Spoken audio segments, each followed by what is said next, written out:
At 62, I walked into the Charleston courthouse, my heart heavy, unaware that my sister Claire, 67, had set a cruel trap. With a smug grin, she presented forged documents branding me unreliable to steal the community foundation I founded. But the tide turned dramatically. My husband, James, took the judge bench. As Claire's face paled, the truth began to unravel, promising a gripping battle for justice and honor. I never imagined I'd stand on the edge of public humiliation, but that morning, as I climbed the stone steps of the Charleston courthouse, the damp air and morning fog felt like a warning. At 62, I was used to staying quiet, swallowing the pain my family, especially Claire, inflicted. I clutched my old leather briefcase, a gift from my dad when I graduated college, like a talisman. But today, it couldn't shield me from the cold stares of those I once called family. The courthouse wasn't just a place for trials. It was the arena Claire had rigged to crush me. Claire, my older sister, was always the star of our Harper family. At 67, she still carried an elegant air with neatly styled silver hair and eyes sharp as knives. She didn't just want control of the foundation I built or how our family saw me. She wanted me forever in her shadow. From childhood, Claire was a master manipulator, using words and actions to shape the narrative. As teens, she'd forgotten to invite me to our shared birthday party, letting the whole school think it was hers alone. At 15, I sat alone in the backyard, pretending it didn't sting, but the wound never healed. Now, in the courthouse, Claire upped the ante, turning humiliation into a legal weapon. The Harper Women's Community Foundation, my brainchild from my passionate college days, was the heart of this fight. I'd spent years building it, drafting proposals, securing donors, and running programs for women in need. But Claire, with her charm and connections, hijacked the leadership role, convincing everyone it was her idea. Our dad, Franklin, agreed, believing Claire's confidence would attract more donors. Heartbroken, I stepped back, thinking the foundation's success mattered more than credit. I never imagined Claire would go further, not just stealing my work, but erasing my legacy. That morning at the courthouse, tension hung thick as I passed through security. Relatives now looked at me like a stranger, whispering as if I didn't belong. My mom, Margaret, sat in a corner, hands clasped, avoiding my gaze. Her silence hurt more than any accusation. I tried to stay composed, approaching the registration desk for my name badge, but when I looked down, my heart stopped. The badge read, E. Nobody. No typo, just a deliberate jab. Across the room, Claire smirked, snapping a photo, as if savoring a victory. My blood boiled, but I refused to give her the reaction she craved. I pinned the badge to my chest, head high, though a weight pressed on my heart. Feeling erased wasn't new. At 22, Claire locked me out of our shared apartment during a blizzard, calling it a prank. I pounded on the door for hours, freezing until a neighbor called an ambulance. In the hospital, Mom only said, "Don't make a big deal, Emily. Claire didn't mean it." Those words stuck, making me question if I deserved such treatment. I learned to stay silent, thinking it kept the peace. But now, at 62, in the courthouse, I realized silence wasn't peace, it was surrender. The rift between Claire and me wasn't just sibling rivalry. She saw me as a threat, not because I competed, but because my talent and compassion were unmatched. I was a stellar student, a dedicated activist, but Claire always dimmed my light. When the foundation gained traction, she not only took over, but spread rumors about my instability, telling donors I was too emotional, unreliable. Knowing the lies, I didn't confront her, hoping time would set things right. But Claire wouldn't stop. She wanted me gone from the foundation's story, and the courthouse was her final stage. As I sat in the courtroom, Claire's cold, smug gaze pierced from across the room. She didn't just want to win, she wanted me to feel invisible. The E Nobody badge was a declaration. To her, I had no value, no voice, no place. But I wasn't the 22-year-old shivering in a blizzard anymore. I clenched my fist, nails digging into my palms, reminding myself I wasn't here to lose. I was here to prove that truth, no matter how buried, would find its way out. And when the courtroom door opened, when James, the husband Claire mocked as ordinary, entered in a judge's robe, I knew the fight was just beginning. The courtroom door closed behind me with a dull thud, marking the start of a battle I didn't choose but had to face. At 62, I'd entered the Charleston courthouse carrying the Nobody badge like an unseen scar. But my heart no longer trembled. Claire, 67, once confident in her manipulation, now showed unease as James, my husband, took the judge's bench, her smugness fading to panic as the courtroom became the stage where truth began to shine. I sat in the back row, trying to blend into the room's shadows, but the fluorescent lights offered no escape. I felt every stare, every whisper from those around me, once family now treating me like an outsider. The Nobody badge on my chest lingered, a reminder that Claire didn't just want to defeat me, but to erase my existence. Yet I refused to sink into pain. I sat upright, hands gripping the chair, eyes fixed ahead where Claire's lawyer prepared to take the stage. Claire's lawyer, Richard Vance, rose with confidence, his gray suit tailored to perfection. In a deep, dramatic tone, he began. Your Honor, to provide context for this case, we request to present information about an individual who's interfered with these proceedings. He clicked a button, and a large screen lit up. My breath caught as my face appeared, magnified tenfold. The Nobody badge glaring in the light. Murmurs rippled through the courtroom like waves. Some turned to look at me, their eyes mixing curiosity and judgment. Vance continued, smooth as a salesman. This photo, taken this morning, shows Mrs. Emily Harper arriving uninvited, wearing this badge, and acting in a manner unfit for this court's gravity. My face burned, but I didn't move. I knew this was Claire's plan, not just to shame me, but to convince everyone I was unfit for the foundation. I glanced at Claire, seated up front, hands clasped, a faint smile on her lips. She didn't need to look at me. She knew my eyes were on her. That was her game. Control without speaking, victory without lifting a finger. But something was off. I noticed a detail on the slide. The photo's timestamp read 7:16 IEM before the courthouse opened, before I arrived at the parking lot at 7:52. I'd snapped a photo of the courthouse myself upon arrival. Timestamped.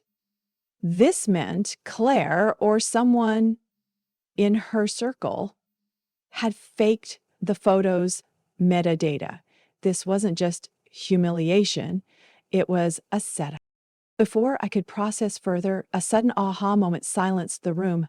The side door opened and James, 64, entered in a judge's robe, his face stern and unwavering. My heart pounded not from fear but from a strange comfort. James, who'd stood by me through sleepless nights, who'd listened to my unspoken pain under starry skies, now sat at the bench. Claire, up front, let out a short, incredulous laugh. Seriously, she muttered, loud enough for some to hear. Her lawyer tugged her arm, signaling silence, but she couldn't resist. This is a joke, right? My sister's husband gets to decide the case? Her voice was sharp, but for the first time I caught a tremor. James looked up, his gaze sharp yet calm. Mrs. Claire Harper, be advised, he said, voice steady but commanding. I filed a recusal from family cases 3 weeks ago.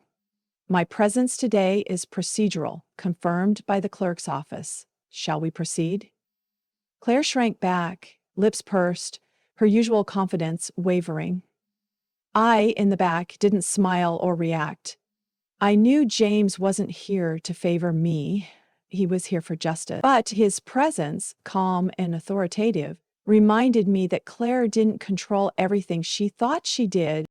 The room grew tenser as James signaled the clerk to bring up a file. He opened it, flipped a few pages, and looked directly at Vance. I see the plaintiff has submitted evidence, including a photo and documents about Mrs. Emily Harper. Before proceeding, I request verification of their origins. His tone was calm, but each word cut into Claire's plan.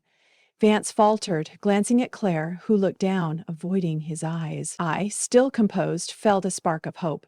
I knew James wasn't acting on impulse. He'd seen something in the file Claire hadn't anticipated. In that moment, I realized this trial wasn't just about the foundation or my reputation. It was about breaking the cycle of manipulation Claire had built for decades. I recalled times she made me feel invisible. The forgotten birthday, the blizzard at 22. Each time, I stayed silent, thinking it preserved peace. But now, with James on the bench and Claire's eyes flickering, I knew my silence wasn't weakness. It was strength, patience, waiting for the moment truth would speak for itself. The Charleston courtroom felt heavy, like the sky before a storm, as James, my husband, sat on the bench, his sharp eyes demanding verification of the documents Claire and her lawyer used to smear me. At 62, I sat in the back, the nobody badge a silent wound. But my heart stood firm. Claire, 67, once smug in her scheme, now showed unease as James flipped through files, his voice ringing like a gavel. That moment marked the collapse of Claire's web of lies as the truth, sharp and undeniable, finally broke free. James, with a seasoned judge's calm, kept personal feelings out of his tone. He turned to the clerk, requesting a sealed file bearing the Department of Justice's watermark. "We have new evidence submitted this morning," he said, voice steady but commanding. "It directly concerns the legitimacy of the plaintiff's evidence, specifically the photo and documents about Mrs. Emily Harper." My breathing slowed, my body bracing for something monumental. I glanced at Claire, no longer smirking. Her hands gripped the table, eyes darting between Vance and James, searching for an escape that wasn't there. The clerk opened the file, and James began reading. Per this report, unauthorized accesses to the court's record system using a staff member's credentials under Judge Harmon occurred 2 months ago. These targeted Mrs. Emily Harper's personal records, including medical files protected by HIPAA, James continued, unwavering. These accesses trace to an account linked to Mrs. Claire Harper. Furthermore, the photo presented today, timestamp 7:16 a.m., shows signs of altered metadata. Its actual time doesn't align with Mrs. Emily Harper's presence at the courthouse. A jolt ran through me. I'd suspected the photo was fake when I noticed the timestamp error, but hearing James declare it publicly was electrifying. I recalled arriving at the parking lot at 7:52 a.m., snapping a time-stamped courthouse photo. That small proof now became a key piece in exposing Claire. I looked at my sister, and for the first time she wouldn't meet my eyes. Her shoulders slumped, as if trying to shrink from the light exposing her plan's dark corners. Vance stood, his voice shaky despite his professional veneer. "Your Honor, we need time to review these allegations. This is new, unverified information." James cut him off, eyes like steel. "Mr. Vance, these aren't allegations. This is evidence, verified by the Department of Justice, including system logs and digital traces. Unauthorized access to medical records is a federal violation. Additionally, financial reports from the Harper Women's Community Foundation show $480,000, 0 cents, funneled through shell companies, Shellhart Consulting, Red Tree Digital, all tied to Mrs. Claire Harper's personal account." Murmurs swelled, louder now, like a small wave.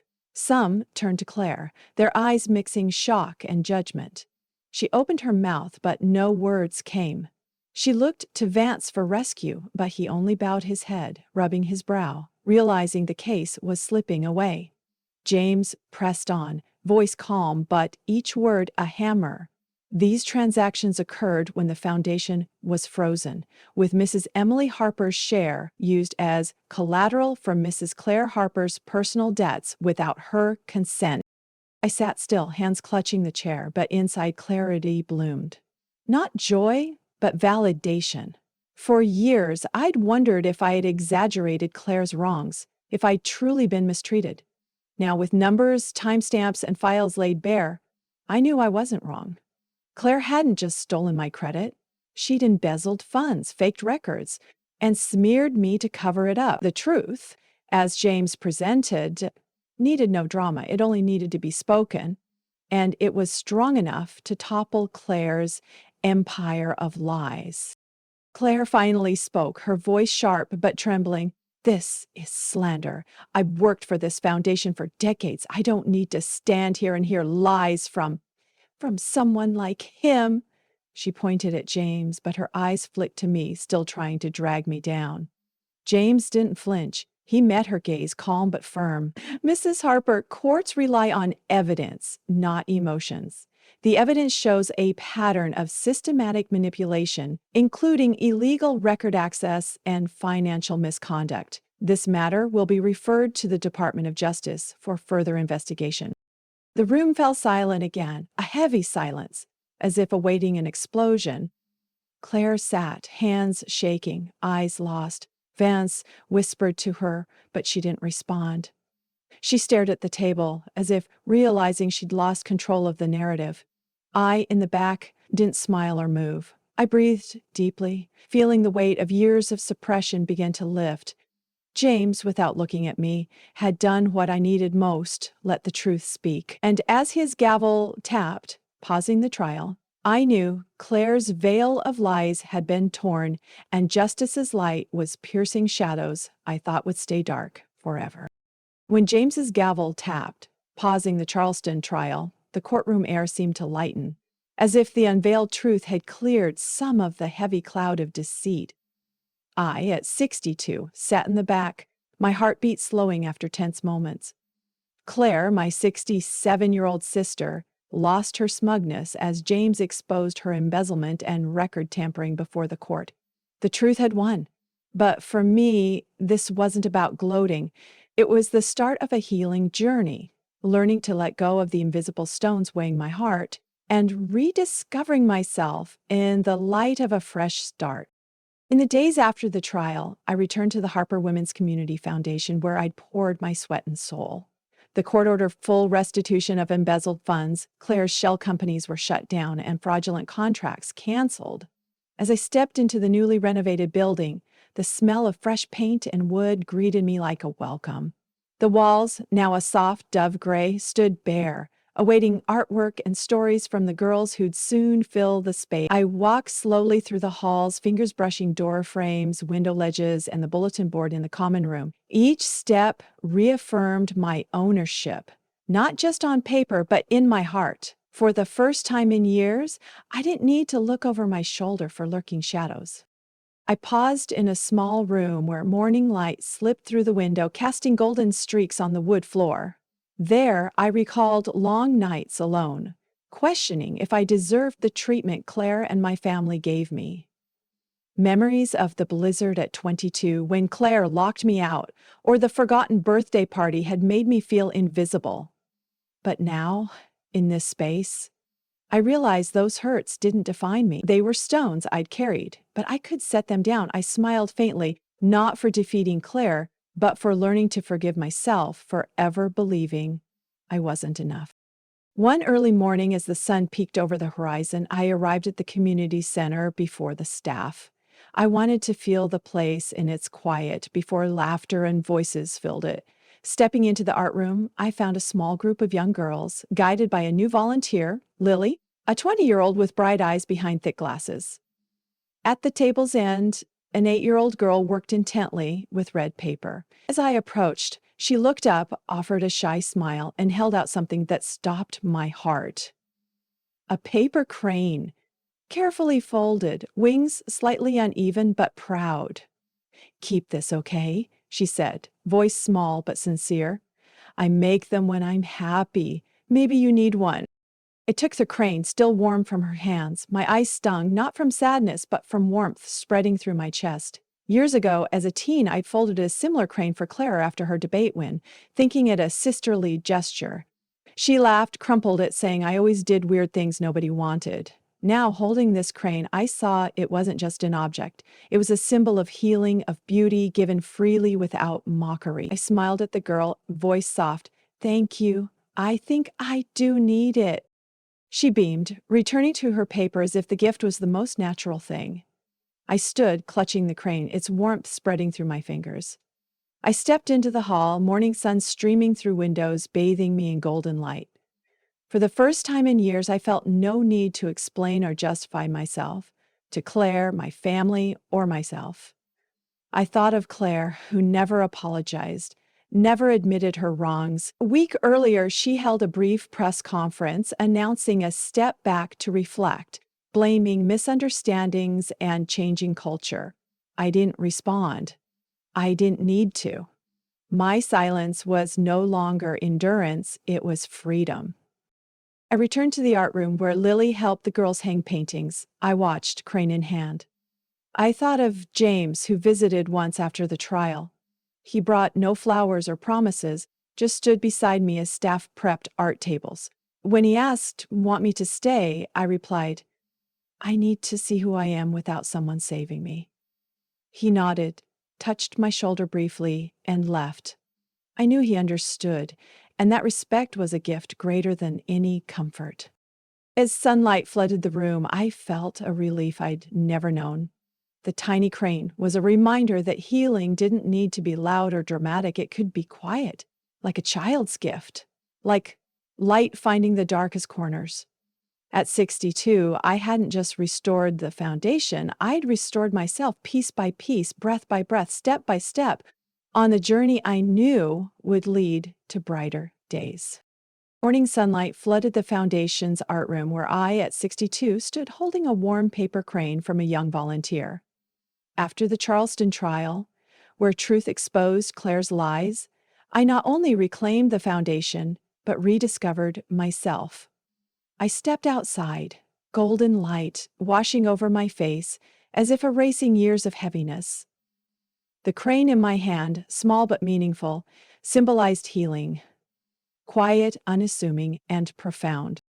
I stood on the community center steps, feeling the gentle autumn breeze. I was no longer the woman who trembled under Claire's mocking gaze or questioned my worth.